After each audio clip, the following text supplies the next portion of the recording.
at a time, Whether you like it or not. As you can see, we're here going to do a video. This is going to be our C.A.M.P.Y number 18, Class of Hammer Horror. As you can see, I am here. Well, my name is Louis Matos. I am the Mustache. And I am here, as always, I am here with my partner in crime, my PIC, my bestest, ultimately bestest buddy. Oh, that's me? Junior Figueroa, a.k.a. The Beard, coming to you live from sunny Puerto Rico. And it is really sunny and hot. Oh, it is. Oh, my God. And it's October. And it's October. And we're having like 92-degree weather. With heat advisories. Now today is an extreme heat warning.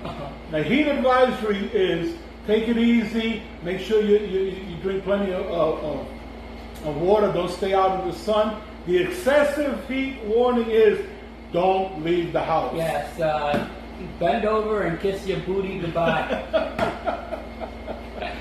All right, so as we mentioned, we are going to be doing our C.A.M.P.Y, which is our Classic Archive Motion Picture Yearbook, in case you forgot. Oh, that's what it stands for? That's what C.A.M.P.Y stands for. I thought it was for commercial, autistic, and multi-personalities. Oh, That is why? Multi-personalities and other and young people. Oh, okay. All right, so today we're going to be discussing our Class of Hammer horror movies, because this month, even though it's Geektoberfest, we do a lot of horror. Yes. And we've been focusing on Hammer. Absolutely. Hammer films. Yes. So we Love chose... this growing up. Yes, and we have a video library. Oh my God. Yes, so this is our classic video library.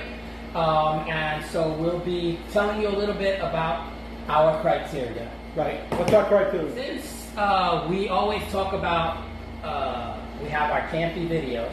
Right. It's our classic video library. Right. It is both the Mustache and the Beard's classic video library. So therefore, we have to. One of our criteria, the first criteria, is that we both have to agree on. Right. And this is one of the few things that we both have to agree. We don't when we do review other stuff, we don't necessarily have to agree. We can agree to disagree. And also, when we come up with like our top 10, we do it without consulting each other. But in this particular case, for this, we both have to agree. And there have been movies that I've suggested that you vetoed. And that I've suggested and that you vetoed. And I'm still a little salty about you vetoing March of the Wooden Soldiers. Well, I'm so totally not salty about it. that movie. I am offended that you vetoed the Maltese Falcon. Oh yes. Yeah. So and listen, we say it like with joviality, and there's some times where we almost come to blows because we're pissed off about it. But here. Yeah, like if we made the movies, like if we have some kind of personal stake in this movie. Direct stake in you liking this movie. How could you not like this movie? All right, so yeah, we mostly agree. And for this C.A.M.P.Y, there's a movie that we had originally chosen, but that didn't meet the criteria. It didn't meet the criteria, so we had to get rid of it and choose something else. Quickly. Which mind you, turned out pretty good. Yes, it did. It actually did. All right. I'm grateful. All right. So for your understanding, we always, before we talk about the C.A.M.P.Y video, we talk about our criteria. Unambiguous criteria. Both the Mustache and the Beard must agree. And also, the first part of our criteria is longevity. Longevity. Right. And that's where the one that we had planned to use failed. It missed it by a year. Yeah. So yeah, greater than 50 years. Each movie has to be greater than 50 years in order to be called classic. Classic. All right? It's a classic video library. And every movie should be exceptional. In some way. In some way. some way. And we will argue What those characteristics are. What's exceptional about it? Mm-hmm. Thirdly and last is our paradigm shift. Each one of these movies altered movie making in one way or another. All right, so every one of these movies, because we consider them part of the essential movies that every geek must watch at least once in their life, therefore we consider that it should have made an impact on the industry. On the industry, yeah. In some way. Mm-hmm. It might even be negative, but in some way. Another piece of having these campy videos that we talk about is that we have genre classification, because Hollywood always gets that wrong. Oh my God. Because they try to clutter it too much. It's like, oh, this movie is kind of like a mystery, but it's also kind of like a horror movie. I love when they put comedy in there, and there's nothing comedic about the movie other than how horribly bad it is. No, but let's say somebody like Richard Pryor is given a dramatic role, right?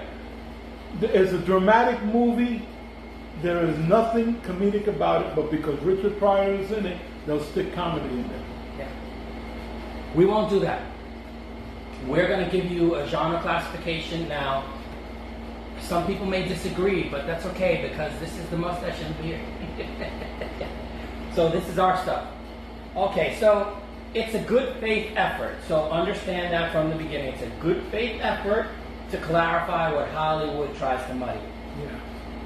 All right, and then last but not least will be ratings. We always give ratings. All of these ratings are going to be high. Yeah, because absolutely. Because that's what we're saying. We're saying that these movies are great. They're exceptional, so therefore they're going to have high ratings. So you should know that even if we don't say we recommend them, we recommend all three of these movies. Right. So lead us off will be our movie number 56, The Revenge of Frankenstein, 1958. Yay! 1958, I mean, it's number 56, which is, wow. We're up there. We're up there. Yeah. The Revenge of Frankenstein, 1958, is a Technicolor British horror movie produced by Hammer Films, distinct from the 1931 film by Universal, and even the first Hammer Frankenstein in 1957, called Curse of Frankenstein. This one is directed by Terence Fisher. Yay! Great director. Great director. And great Hammer director. Starring Peter Cushing. Yay! And by the way, all three of these movies star Peter Cushing. All three movies. Francis Matthews. Yay! Good actor in this movie. That's the assistant. Mm-hmm. Yeah, he's in a lot of stuff. Uh-huh. He's in a lot of Hammer stuff. Michael Gwynn. Yay! He's also in a lot of Hammer stuff. Yeah, they're Hammer regulars. And Eunice Gason. Eunice Gason. And which you Bond fans will remember is Sylvia Trench in Dr. No. Okay. Yeah. Gorgeous too. Absolutely. But saying a Hammer vixen is, just redundant. All right. Written by Jimmy Sangster. Yay! I love me some Jimmy Sangster. I know you love Jimmy Sangster. That's why I felt like I had to include it. Okay, so basically, quick plot blurb is: after escaping execution, Dr. Stein makes a brain transplant that goes awry, and little by little, his secret begins to unravel. Watch his whole world fall apart. In the year 1860, I, Baron Frankenstein, was sentenced to death on the guillotine.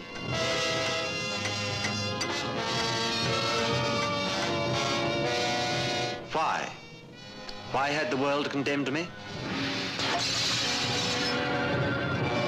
Because I was the first man to create another living being.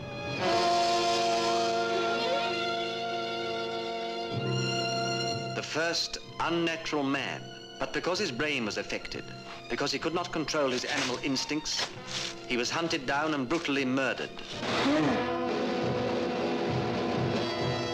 But I have escaped the guillotine, and I shall avenge the death of my creation.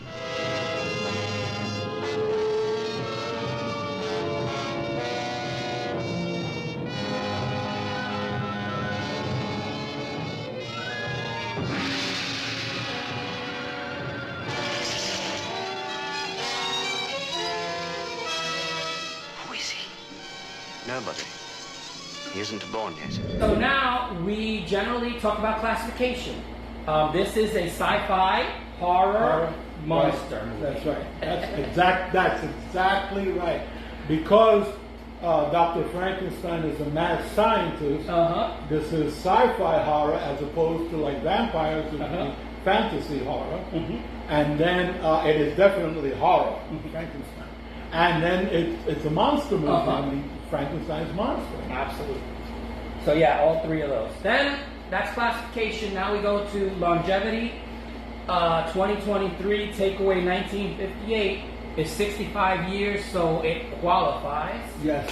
So to the first part of our criteria, it is longer than 50 years. Exceptional. You want to talk about what you think is exceptional about this movie? Yes. Okay, a lot of what makes this movie exceptional is in Hammer films in general. You know, their attention to detail, especially when a movie is a period piece like this is, but their attention to detail is fantastic, and it helps with the overall feeling of the movie. When you watch this movie, you feel that. Like if you're there and that's how it was, and that's how people dressed, and that's how people spoke, and that's how a hospital for poor people, that's how it looked in those days. So that is fantastic. Also, remember, Hammer's the first to introduce color into their horror films. Up until this point, everybody believed that if you were going to make a horror movie, it had to be in black and white. And horror movies couldn't be in color. You couldn't get the mood across if it was. And Hammer showed you that no, that's not true at all. In fact, how they play with color, they exploit the color. It adds to the horror. And that's so true in these earlier Hammer films, like the first two Dracula, like the first two Frankenstein, and the horror of Dracula, and the Mummy, and the ones that were made in the 50s, in the late 50s. They were feeling their oats, you know, and it comes across on the screen. So yes, absolutely exceptional. Absolutely exceptional. Perfect. Yeah. I agree with that. Jimmy Sangster's writing is, for me, fantastic here. This is the second of the Frankenstein movies, and we chose this one over the first one because of the original script. And I actually think that this was better. Yes, in fact, what happens is Jimmy Sangster goes with the producer. They were flying a plane from the United States to London, and the producer tells him, "I got the go-ahead for the second Frankenstein movie." And Jimmy Sangster looks at him and says, "I killed off Frankenstein in the first movie." And he goes, "You'll think of a way to bring him back." You got 6 weeks. Exactly. So from there, that's where we get the whole Hammer premise of kill off the character at the end of every movie. You know, Frankenstein dies, Dracula dies in an original way, and then, oh, we got the go-ahead to have another movie, so guess what? Now you got to figure out how to bring him back. How to bring him back. All right? an exercise in creativity. So the Hammer formula was created in this movie, which will also tell you paradigm shift. That's But- right. That's right. So yeah, let's talk about paradigm shift. Bringing back the monster for every sequel. That's it. That's a paradigm shift. You know what another paradigm shift is?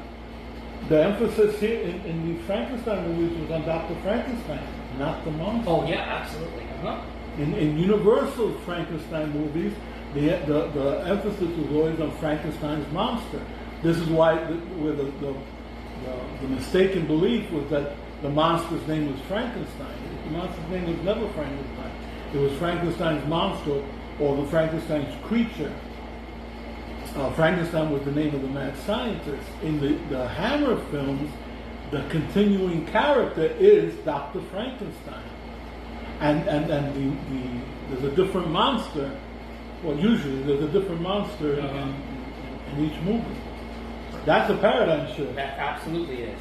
And we know it because they did the same thing for Dracula. 9 times, well 8 times they had to bring him back. Mm-hmm. You know, here 7 times they brought him back. And we chose the second movie because the second movie is distinct from the Mary Shelley Right. book. All right, so that's why. So, Yeah, the first movie is an adaptation of the Mary Shelley. Although they changed it. They changed a lot, but it's still well, you actually have to change it because if you did Mary Shelley's story, it'd be like a 5-hour movie. Oh yeah.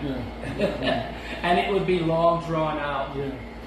But no, this one, Revenge, is totally the beginning of totally original stories. Absolutely. All right, so moving right along, let's go to ratings. No, I still want to. Go ahead, paradigm shift. Go ahead. No. I just want to say that why, how I feel. I actually liked this movie more than the first one, and I'll tell you why.